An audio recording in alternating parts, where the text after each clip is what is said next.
Assalamualaikum warahmatullahi wabarakatuh. Perkenalkan, nama saya Nur Nurmana dengan nomor NIM 115021904 dari semester 6 Pendidikan Anak Usia Dini Stibnu Al-Farabi Pangandaran. Di sini saya akan mereview materi dari kelompok 1 pertemuan kedua yang berjudul Sejarah Penulisan Bahasa Arab. Bahasa Arab sudah dikenal sejak abad-abad lalu. Secara material, buktinya adanya bahasa Arab mewujud dengan adanya tulisan di batu nisan. Keberadaan bahasa Arab juga tampak nyata di Indonesia dengan kosakata bahasa Indonesia. Pembelajaran bahasa Arab sangat diperlukan bagi kedua jurusan tersebut karena bahasa Indonesia dan bahasa daerah, khususnya bahasa Jawa, amat banyak perbedaannya. Kata yang syarat dengan kata-kata Arab, dan kita ketahui pula bahwa asal-usul bahasa Indonesia pada mulanya dari bahasa Melayu dan ditulis dengan huruf Arab Melayu. Dan di sini juga ada proses masuknya bahasa Arab ke Indonesia.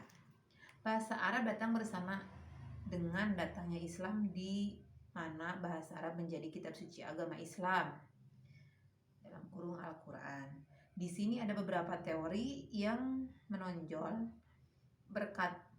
berkaitan dengan penyebaran Islam ke Nusantara, sehingga bahasa Arab dapat masuk dan berpengaruh dalam bahasa Indonesia. Antara lain, yang ke-1, teori ini menyatakan Islam langsung datang dari Arab atau tempat Hadramut. Yang kedua, Islam datang di Nusantara dari India. Teori ini pertama kali dikemukakan oleh Piznapol tahun 1872. Dan ada juga yang ketiga, Islam datang dari Bengali. Teori ini dikembangkan oleh Fatini. Dan ada juga menurut Dr. Hidayatullah Zarkashi, bahasa Arab dan penyebaran Islam di Indonesia merupakan dua bagian yang tidak bisa dipisahkan sesuai dengan kebutuhannya masing-masing. Materi yang diajarkan terbatas pada doa-doa, sholat, dan surat-surat pendek Al-Quran yang lazim dikenal dengan juz' amma, yakni menekankan pada kemampuan membaca huruf-huruf Al-Quran atau huruf hijaiyah yang dimulai dari penyebutan huruf dengan namanya satu persatu dari alif sampai ya, sampai murid pun mampu menghafal nama-nama huruf tersebut secara terpisah atau satu persatu. Terus juga diajarkan kata-kata yang terdiri dari 2 huruf, lalu 3 huruf, dan begitu seterusnya yang diberikan secara bertahap. Pengajaran harokat yang dimulai dengan menyebutkan huruf yang disertai dengan nama harokatnya. Ada juga peran bahasa Arab dalam bahasa Indonesia. Bahasa Arab memiliki peranan penting dalam pembentukan bahasa Indonesia. Hal ini dikarenakan bahasa Indonesia yang memang multibahasa. Keragaman bahasa dapat memunculkan adanya alih kode. Pada umumnya, alih kode tersebut dapat menghasilkan peminjaman bahasa. Kasus seperti ini dengan mudah kita lihat banyaknya bahasa asing maupun daerah dalam bahasa Indonesia. Demikian pula dengan bahasa Arab yang sejak lama berpengaruh melalui para pedagang, musyafir ataupun mubalik Arab, Persia dan Guzarat. Di sini juga ada bentuk pengaruh bahasa Arab dalam bahasa Indonesia. Pada umumnya, kata yang dipinjam dalam bahasa Indonesia adalah kata benda.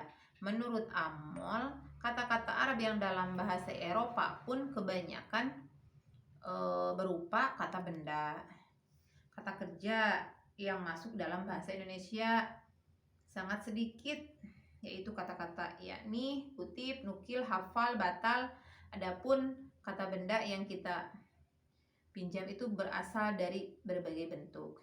Yang dikemukakan di bawah ini hanyalah bentuk frekuensinya atau bentuk masdar, musyawarah.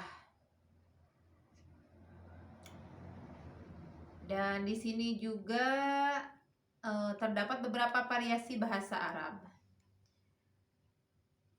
Di antaranya adalah sebagai berikut. Bahasa Arab klasik dalam kurung Al-Quran dianggap sebagai bahasa Arab asli atau sesungguhnya, karena Allah Subhanahu wa Ta'ala menggunakan bahasa Arab ketika menurunkan wahyu kepada Nabi Muhammad SAW.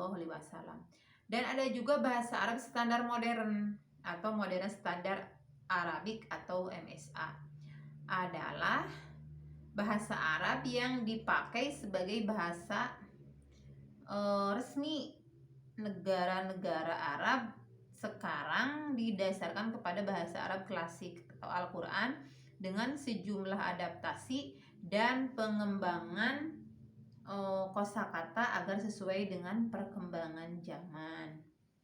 Mungkin dicukupkan sampai di situ review dari saya untuk kelompok 1 bagian kedua, penampilan kedua, yaitu Naili Kamilatul Azizah. Dicukupkan sampai di sini. Wassalamualaikum warahmatullahi wabarakatuh.